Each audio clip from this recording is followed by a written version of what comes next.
You know, drinking Zam Zam is a form of worship. It is a worship. So Ibn Hajar, rahimahullah, once, he asked Ibn Arafah, rahimahumullahu jami'a.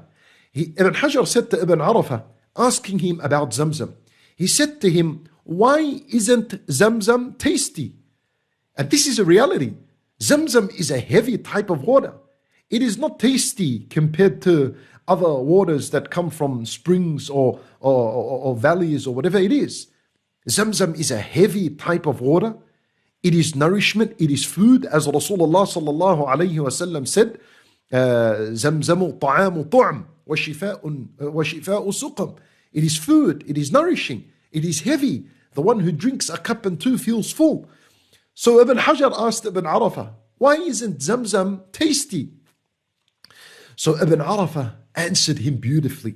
He said to him, because Zam Zam, drinking it is a form of worship, it was made not tasty, so you can always remember this is a worship.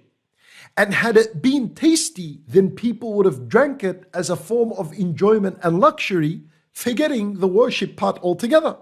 Allahu Akbar. So Ibn Hajar rahimahullah loved this answer, and he would mention it to the people and he would spread it to the people after this.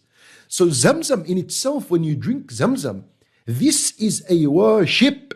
You are seeking closeness to Allah when you drink this water. What sunnah is when you drink it, that you say Bismillah and you drink with an intention. Make an intention. So your intention could be that Allah Azza wa Jal grant you knowledge, or grant you wisdom, or grant you the ability to memorize, or grant you shifa, cure. Could be anything. You have an intention. And then you drink one sip, and then you make dua. You drink again and you make dua. You drink again and you make dua.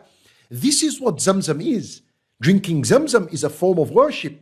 So if it was tasty, people would have drank it as a form of luxury and an enjoyment, forgetting the worship aspect altogether. For this is very important for us to understand. That's how the worships are. The worships are difficulty. They are heavy. They are tough.